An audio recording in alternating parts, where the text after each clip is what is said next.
Isa sa mga dahilan kung bakit nalugi ang isang salon business dahil sa biglang dami ng benta. Yo, what's up? Magandang gabi mga salon owner. Kumusta kayo dyan? Ako nga pala si Jeff Cinco, isang entrepreneur, isang salon owner na hindi marunong sa kahit na anong services. Pero meron tayong 5 branches. Ang Zell Salon, pangmalakasang salon ng Mindanao, syempre. At ngayong gabi na to, ngayong hapon na to, pag-uusapan natin kung bakit nalugi ang isang salon business. Hindi dahil sa wala siyang benta, pero nalugi siya dahil sa marami siyang benta. So, paano nangyari yon? Marami na ngang benta, pero nalugi pa. Kwentuhan ko na lang kayo para maganda. Alam nyo dati, 2017, nag-start ako ng sari-sari store business. At sa panahong yan, doon sa pwesto namin, dito sa Dinkos mismo, meron akong katabi. Isang barbershop at isang lechon manok business.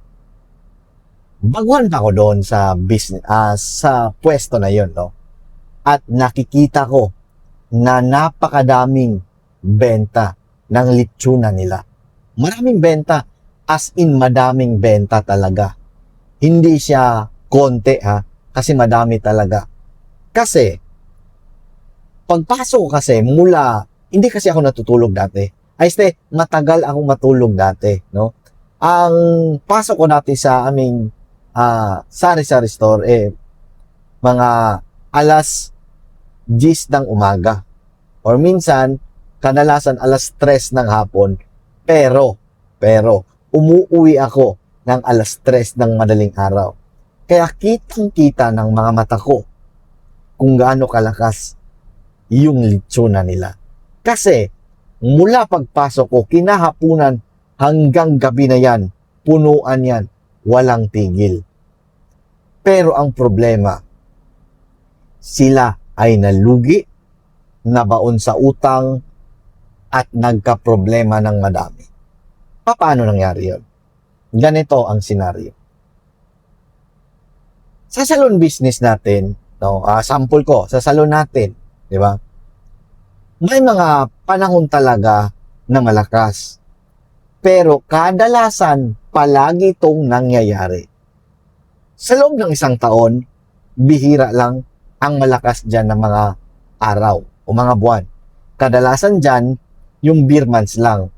Pero ang nangyari, hindi lahat ng beer months malakas. At sa nangyari nga last year, mga December lang medyo malakas. Yung mga September, October, November na inaasahan natin, hindi talaga siya ganun kalakas gaya ng dati. No?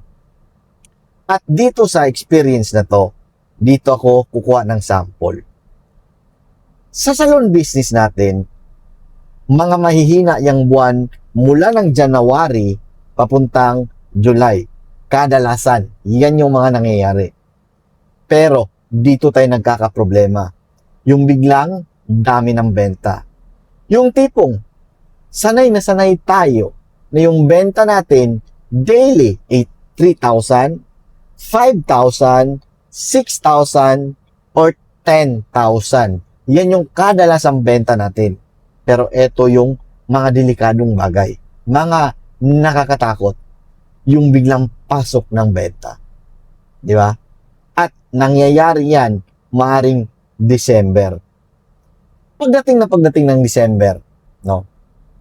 Napakadaming magpaganda niyan. Napakadaming benta niyan. Ngayon, dahil hindi ka nasanay na yung buwan na yan, yan lang yung panahon na malakas yung salon. Dati, kumita ka ng 3,000, 5,000, okay lang sa'yo yun kasi basic na araw yun. Pero nung pagdating ng Disyembre, kumita ka ng doble-doble, ng triple-triple. Yung isang araw mo may 20K na sales ka, kinabukasan 20K ulit, at eto yung problema. Dahil sa biglang dumami yung benta, hindi mo to nakita. Ang pinaka-problema. na yung bentang yan ay hindi habang buhay. Panandalian, saglitan, yan lang yung araw na yan, at yan lang yung buwan na yan. Pero eto ang nangyayari. Akala natin, mga salon owner, na, lalo na sa mga baguhan, na yan na yung benta mo, na yan na yung kita nyo araw-araw, na malakas yung salon mo sa buwan na yan.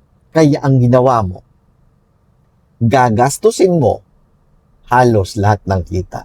Kumita ng 20K ngayon, ginastos kinabukasan, binili ng mga gamit na hindi naman kailangan, pero gusto, no? Isang kailangan at isang gusto. May mga bagay, mga gamit sa salon business na mga kailangan, pero dito tayo nagkakaproblema. Yung mga kita o income natin sa ating salon, ginagastos natin sa mga gusto natin, sa mga luho natin, no? At balik tayo doon sa kwento ko doon sa katabi naming litsunan dati. Sa sobrang lakas ng benta nila, nagulat sila. Kasi sa loob ng 3 buwan, sunod-sunod ang palo. Ngayon, nakikita ko araw-araw ang dami nilang mga bago. Bagong damit, bagong gamit, bagong cellphone, bagong iPhone, bagong motor. Wala naman sanang problema doon at wala naman tayong pakialam doon kasi buhay nila yon, di ba? Pero, yung aral na yon, ang laki ng natutunan ko.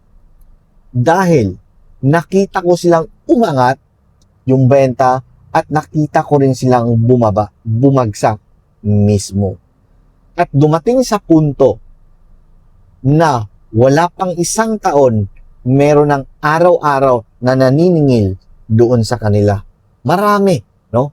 Pumupunta doon, naniningil para kumuha ng bayad. Ng bayad sa utang nila. Kasi, yun na nga, akala nila, yung bentang yun, iyon na talaga. Pero hindi nila alam na yung bentang yun, panandalian lang. Na hindi talaga yun yung benta ng negosyo mo. Maaring tsumamba ka lang, or maaring may okasyon lang sa loob ng 1 buwan kaya sobrang dami ng benta. Katulad ng Disyembre, di ba? Kaya napapansin nyo, maraming kumita nung Disyembre, pero pagdating ng January, wala na silang benta. Wala na silang pera. Wala na silang natitirang kita. So bakit nga ba nangyari yon? Dahil sa hindi alam ang negosyante, lalo na kung baguhan sa ganyang business, na ang pagnenegosyo ay taas, taas, taas, at biglang babagsak. At pagdating ng panahon na bumagsak siya, na yung pera na para sa negosyo ay ginastos mo sa iyong luho, dyan ka na mamumblema. Kaya isang payo ko sa inyo, salon owner, mga baguhang nagnenegosyo, mga baguhang salon owner, no? Pakiingatan nyo o pakibantayan nyo ang mga araw na yan, buwan na yan, mga panahong yan ay biglang dumami ang iyong benta. Baka akala mo, iyan na yung benta nyo, pero nagkakamali ka. Hindi pa yan. Biglang tsumamba ka lang, biglang lumakas lang yung benta, o baka meron lang okasyon kaya dumami ang iyong benta. At pag hindi mo to nakita, no, gaya ng mga nangyayari noong mga Disyembre, na sa sobrang lakas ng benta, akala natin, paldo na tayo. Na lagi na tayong ganito, na lagi nang napakadaming umikot na pera, no? Nang dati 1 buwan mo 100,000, ngayon may hawak ka ng buong 500,000. Kaya binili mo agad ng motor, binili mo ng bagong cellphone, at umutang ka ng bagong Montero. Nako, yan yung mga nakakatakot na maaaring gawin mo. Alam nyo mga salon owner, etong salon business talaga, kung hindi mo to makita yung buong cycle, yung buong ikot ng negosyo, at nagkamali ka, eto ang ikakatumba mo. Eto ang ikakalugi mo. So, kailangan malaman mo kung ano ang ikot ng 1 taon, 2 taon, at 5 taon. At alamin mo kung alin dyan yung mahina at alin dyan ang sobrang lakas. Para hindi ka magugulat, no? Kasi naniniwala kasi ako na kung meron kang pangarap, meron kang malaking goal sa iyong salon business, naniniwala ko na poprotektahan mo yan yung iyong kaperahan. Poprotektahan mo yan. Alamin mo, mag-aral ka, kailangan malaman mo ang buong ikot ng 1 taon. No? Kasi kung magkamali ka dito, kiyari ka, lugi ka, sarado ka. Ang kalaban kasi natin dito, sa ganitong senaryo, mali yung pananaw mo. Nakakala mo, yan na yun. Nakakala mo, hindi na magbabago yun. Nakakala mo, eto na yun. No? Kaya kung ikaw ay seryosong salon owner na may malaking pangarap, no? Gusto mo ring makatulong hindi lang sa iyong sarili, kundi para din sa ibang tao, lalo na sa mga empleyado, paano tayo makapagbigay ng maraming trabaho sa kanila, samahan nyo ako, meron tayong grupo, no? Salon Business Owners PH, pasok ka dyan at mag-share ka ng iyong idea o magkwento ka ng iyong problema or mag-share ka ng iyong mga technique, no, na nalalaman. At solusyonan natin ang problema sa mga tauwang masasakit sa ulo, yung layas ng layas, lipat sa kabila, no? Umutang, nag-CA, lumayas agad. Aayusin natin yan.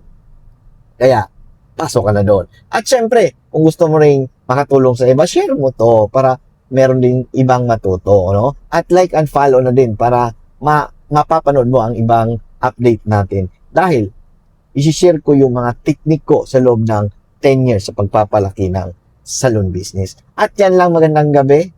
At lagi nating tandaan na ang pagnenegosyo, lalo na salon business, ay madaming problema. Pero, lagi kong sinasabi, hanapin mo ang positive side ng buhay at ng problemang yan. At kung makita mo yan, masasabi mo, kaya pala nangyari yun. Kasi meron palang mga bagong darating. O, yan lang, magandang gabi. Huwag natin kalimutan, no? Stay positive at